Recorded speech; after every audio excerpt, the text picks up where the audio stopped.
Uh, I guess I'm on YouTube, so it's the Imperial Beach Dad. Hey, but really it's everybody, and I know this will end up everywhere.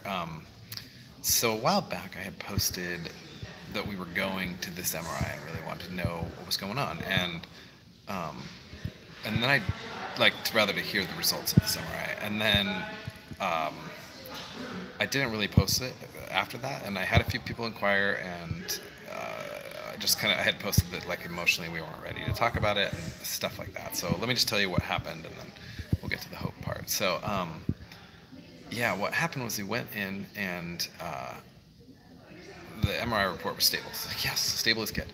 And then the doctor was like, yeah, so it's just been growing over time. So whenever you want to do radiation, just do that. And I was like, wait a minute, growing over time?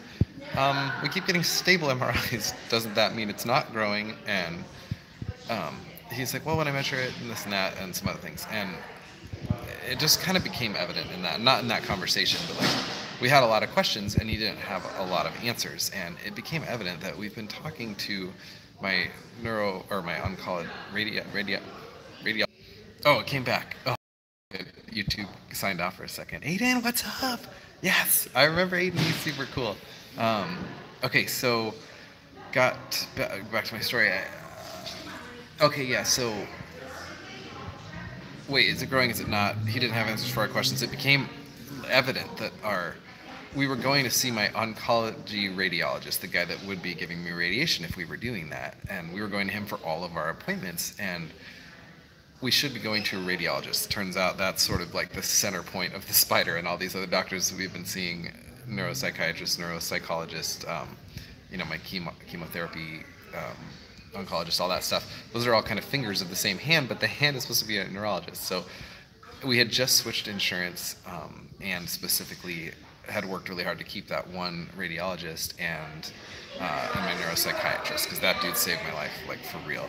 And yeah, so we kept those two. It just became evident that like we have to rebuild our entire medical team, and we have no idea what's going on. And that was just really daunting and depressing, because like rebuilding your medical team isn't just like, oh cool, you just make a call. Like even just to get a primary care doctor, and I decided to adult and do this myself. I've really been like attacking life lately, because Christy was just getting to the breaking point, and that's just not an option in my life. And so um, anyway, so I've been adulting, and like I had to just to get my like primary care doctor that takes my insurance, etc. Like the catalog is so old that you're making these appointments only to find out that they don't take your insurance, and then calling the company and they're looking in the same computer database going, this one will work. And I'm like, will you call them? And we finally got it worked out. But it's like, dude, I mean, it's like running a marathon for me to do administration, as far as my brain's concerned. So that's really tough. But so and Chrissy just didn't have it in her. It's like, man, to just start all over. And then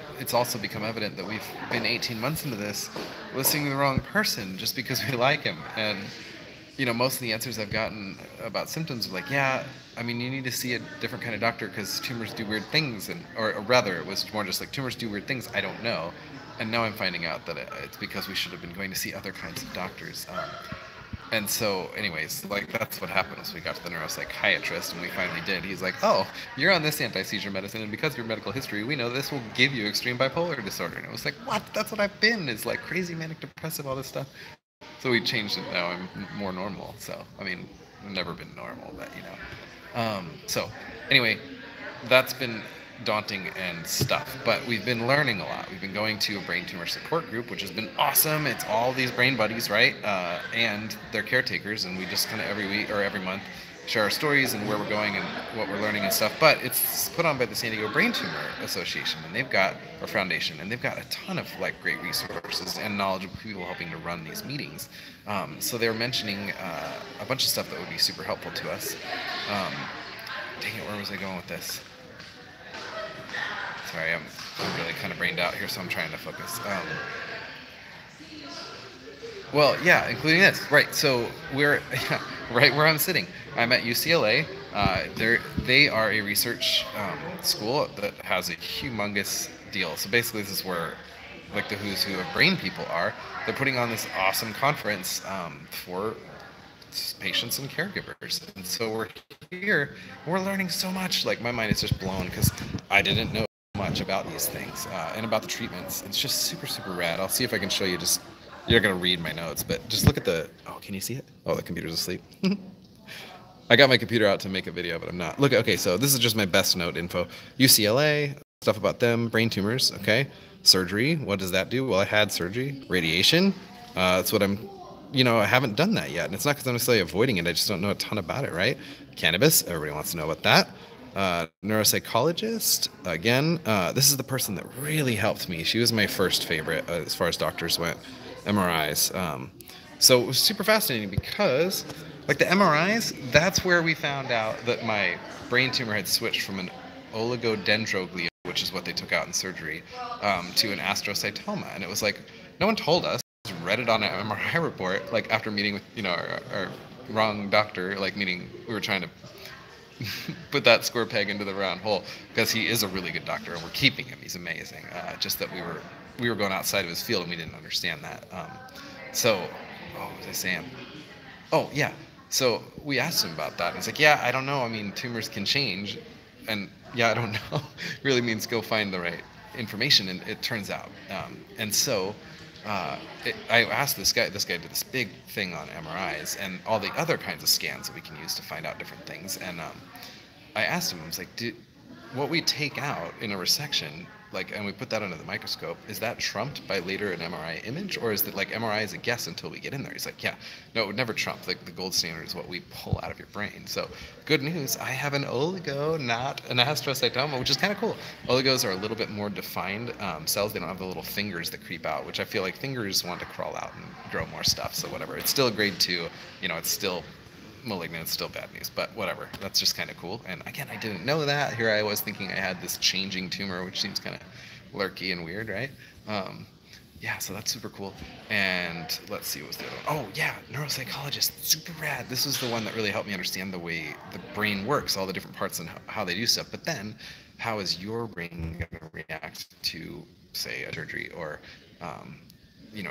really anything, swelling or all that kind of stuff, and the location of the tumor, right? So I've got right temporal, which is all like your emotional stuff, which is why I'm just such a wreck all the time. And then memory, short-term memory, which is why I wander a lot, and I'm pretty stoked right now, so I'm handling myself pretty well.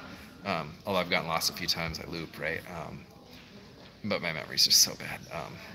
Okay, and then all these. And then it can be exacerbated by medicines, which we learned, right? The medicine that gave me bipolar disorder. Awesome. So beware Keppra, okay? The Keppra rage is real, as is the Keppra grief attacks. It's super sketchy. And then, so she was super neat because she was the one that was like, wow, okay, you're doing this, you had a surgery here.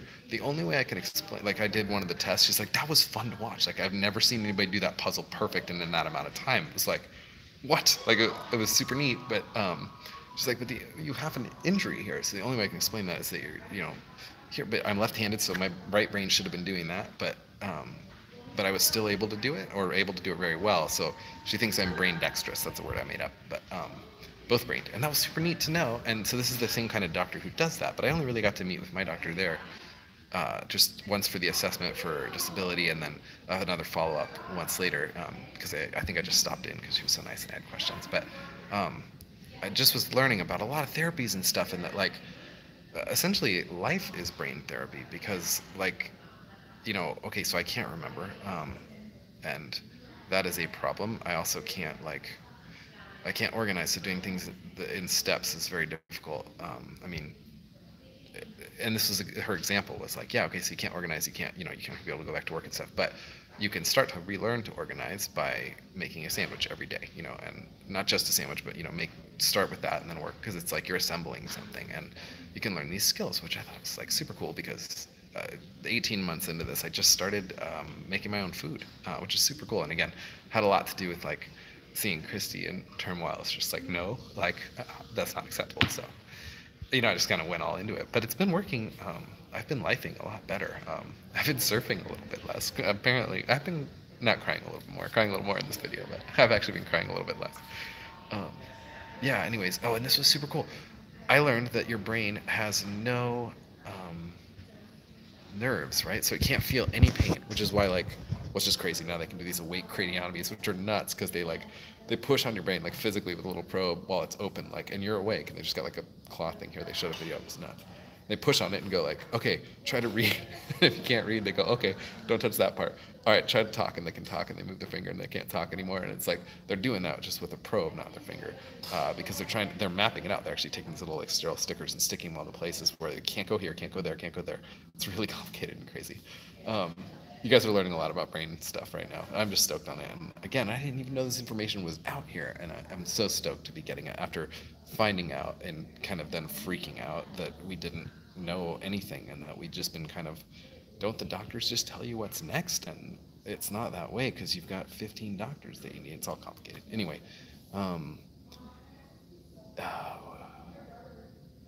what was I saying? There's people live. Do you remember? I don't know how to read this stuff. Oh, there we go. I can grow a hell of a garden. That's so true. Yes.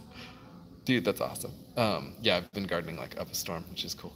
Let's see.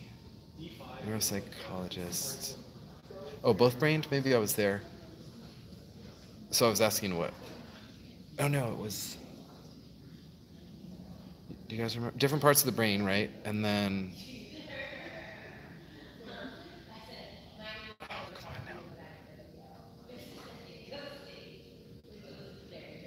I don't know. Maybe I'll come back to it. It was cool. Oh, the probes. Yeah, the awake stuff. Yeah. So they're learning all of these different things, but mine it's a little bit mixed up, which is good. Options in recovery. I was thinking, but she's like, not necessarily. It could just mean that, or not really, is what she said. It's not like you can just, oh, your brain was using both sides, so now you can just skip over to the other side. They basically have to find these workarounds. But like for instance, if you well, there's all these different things that you can do. She was talking about like people who lose field of vision on one side. So what they can do is they'll put like bright tape on the right side of the door, and it'll train them to look for the tape. And then pretty soon they're keeping their head at like a 45-degree angle, and that 30% deficit is now out of their field of vision, and they have a narrower one, but it's way more usable. It's just super cool stuff. And again, so neuropsychologists are my favorite people because she was super nice, just like mine. I'm sure they all are. But it's super nice. UCLA is so dope. Look at this place. This is nuts. And the whole thing is like this. It's crazy.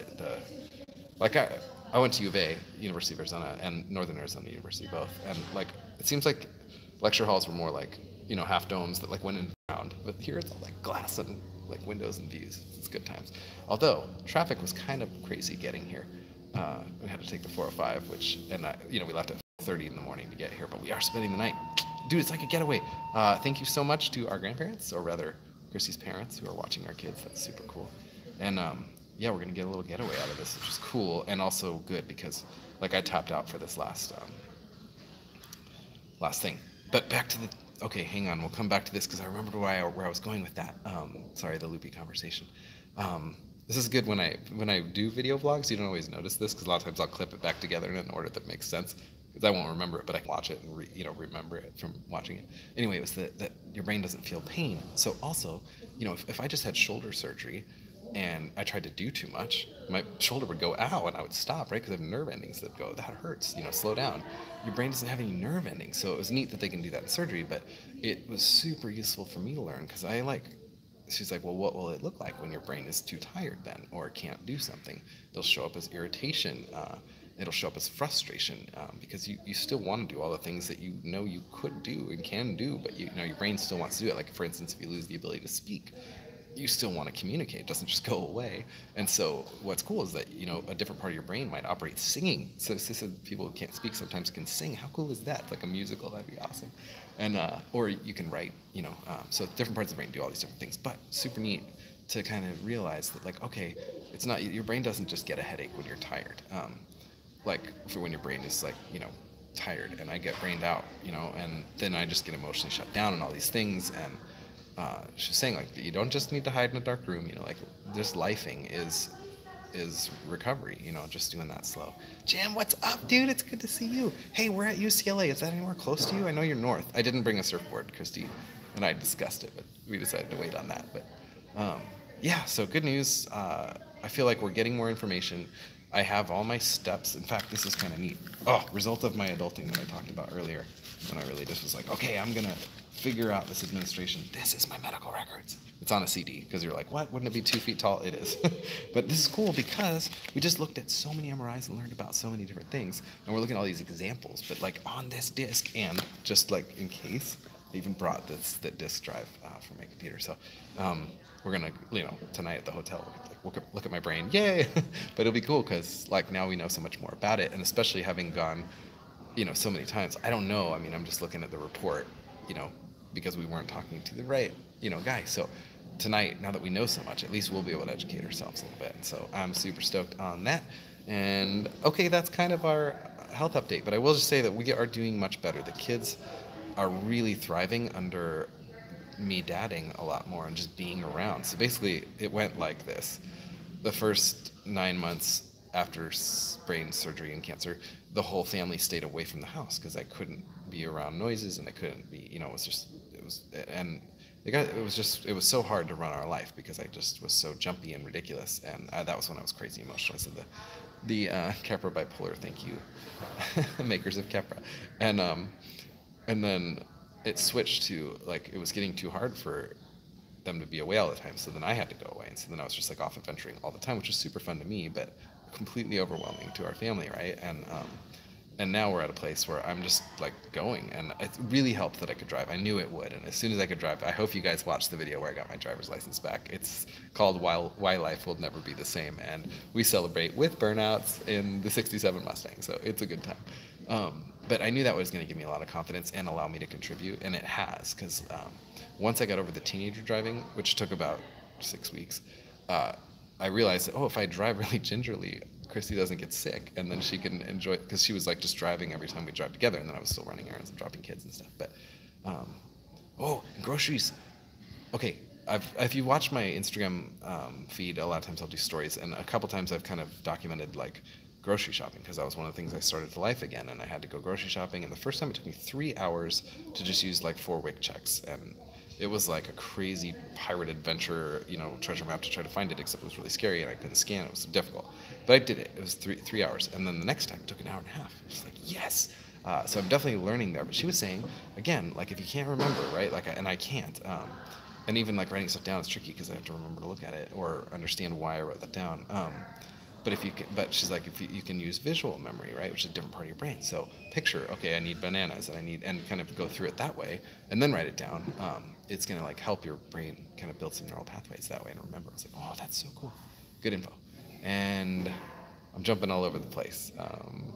Okay, I was saying I was stoked about driving, I'm stoked about lifing. My kids are thriving because instead of me just like being a grumpy troll and then occasionally getting really excited and taking them on a really cool one-on-one adventure, I'm like around for their kind of whole thing, which is so cool. I mean, I hear them like, I'll overhear them from another room and be like, Mom, did you see Dad was doing this? They're like, oh, it's so nice to have that. It's like, it can just they say it to me too, but like, it just feels so genuine when I overhear it hear them talking to each other. It seems like Dad's getting better. Like, oh, dude, that's awesome. So I feel like I am, at least in the sense that like I'm, like we chose this adventure, this life, all these kids, and our beach town, and like all this stuff, and I don't want to hand it off, and I don't want to do it apart. I want to do it as a team and as a unit, and so that's been good. We went to Disney for Ryder's birthday. That was really cool. Somebody, I think from the prayer page, gave us tickets to Disney, and then for the kids, and then we did a garage sale and saved up enough to do a hotel and get Christy a ticket, or brother-in-law I think helped us with a ticket. And anyways, we went, but there was a lot of pressure because it was like this conference was coming up. We had a bunch of things, and Christy was having a hard time, so I stayed up all night, like 100%. Like I slept 2 hours, I think, but like cleaning the house so that in the morning we could get up and go to Disney and it wouldn't feel like incredibly ridiculously hard, which is how she went to bed. So that worked. She felt amazing, but I didn't get enough sleep, and the first day was fun. We went to the pool, and then I didn't sleep well because the kids were loud and or just having a hard time. We were all crammed into one hotel room, right? Like 8 people, varying from aged 1 through what am I, 37. So anyways, didn't sleep well. We went to Disney, and I brought my mini Stang, which is big. It's like, think of it like a service dog, my crazy mini scooter, mobility scooter thing that's dressed up like a Mustang. And I had my giant pocket knife when I came to the door. So then I was like, well, I like it, so I don't want to give it up to security. So they let me roll it, so go back to the hotel. But I let the family go in, right? And so I'm scootering back and forth. I get back in and I'm like adulting like a boss. I'm feeling super good. I'm like, not like, oh gosh, don't talk to me about my car. I'm like, yeah, this thing's awesome and I'm having a good time. And I figured out, like I called her, she didn't answer, and I like figured out, well, they talked about this ride, and just because they talked about it, our kids will be so obsessed, that's where they're gonna want to go first. So it's like on the far side of the park, and I'm navigating, trying to get there, and then I get there, but I go to the wrong entrance, and the wrong entrance again, and there's no signs because they're building this one or something, and then Christy calls me, and she's like, yeah, we're here, like we're in the line, just come in here, and I couldn't understand what she meant because I had the scooter, and like you can't just run people over down the line, and thought she meant the front of the line when she said the end. She meant near the back. But she was yelling, and I got really scared. I was like, "Don't yell at me," And she wasn't yelling, as I soon found out. And she said, "Like, I'm not yelling. I'm not upset. Whatever you need to do is fine. It's just like insanely loud in here." So, anyways, I was feeling really good and thinking, "Oh, look at me, I'm doing so well." So I got out of the mini Stang and I left my headphones in the thing on accident. I just thought it was okay. And I went. And I found them in line, and within minutes it was getting really hard. And then we went into this like tunnely part, and it was so loud, like I was just a mess. And so I couldn't even ride the rides, and it was really difficult because all our kids are tiny and lap children, so you have to go with an adult, and so I literally stood in the one line and chaperoned kids one time, and then Christy took me to the nurse's infirmary, and I spent the next 6 hours napping and recovering. And Disney people were super cool to us, and it was just really hard because we just felt completely outgunned. Like, okay, Christy, I can't do anything, and here are 6 little people, and you're by yourself. And thankfully, I had kind of manically the night before when I couldn't sleep, and this is why I kind of discounted it. But like, I had thought, oh, this isn't going to go well. What if it goes down on the backup plan? And I had said on I think one of my pages, or the prayer page or the Ivy Dad page on Facebook, like, hey, if anybody has passes, because we're only like 2 hours away from Disney, a lot of people do, and you want to chaperone, like not bring your family and all your kids, but like if you want to like be adult backup for us, that'd be super helpful. And like one dude, while we were walking to Disney, called or texted and was like, dude, I'm 35 minutes into my trip on the way up, and at that time Christy was like, no, we don't need that. And like, this is before, and clearly we ended up needing it. But 2 family members jumped in and saved us, and a couple of people had volunteered as well to do that. So thank you guys for like, seriously, we're never alone in this, which is so awesome. So this is a lot of details, hopefully not too TMI. I'm always worried about that when I just like vlog randomly, like I'm gonna get into like way too much detail on something, but hopefully I didn't. Anyways, like just everybody, you guys, be grateful for your health and take good care of yourself. Seriously, that's one of the things we talked about a lot. It's just like one thing you can do is take really good care of your body and your lifestyle, because you got to take care of your mind, right? Like even just your emotional health. And we talked a lot about the emotional health. Oh, dude, for not just the brain, not just for the patient, but for the caregiver, which is super important. I remember my neurosurgeon, like the day after surgery, was like, listen, you got to really watch Christy, because I've seen it happen a bunch of times where they're under so much stress and pressure that they get into a car accident, or like something, really happens to them, or clinical depression, big crazy stuff. And so he had said, like, watch her, and this was really good because it talked a lot about basically the cycles of when you can expect things to hit you. And this was crazy, but like the brain cancer has like a 50% higher, or it was much higher, and it was 50% of people who like sink into clinical depression and have panic attacks and all these things that I have because of the physical thing. But like that's a like normal response to this, and they don't necessarily manifest right away, which is interesting. So lots and lots of stuff. Never TM. Oh, you guys are so great. Okay, I'm gonna just say hi to people because you guys have been saying hi to me. It's super cool that we did this live. Again, a lot of my community happens through online stuff, so I really like that. Okay. Oh, you're just east of Oceanside. Dude, you'll be on the way home. Awesome.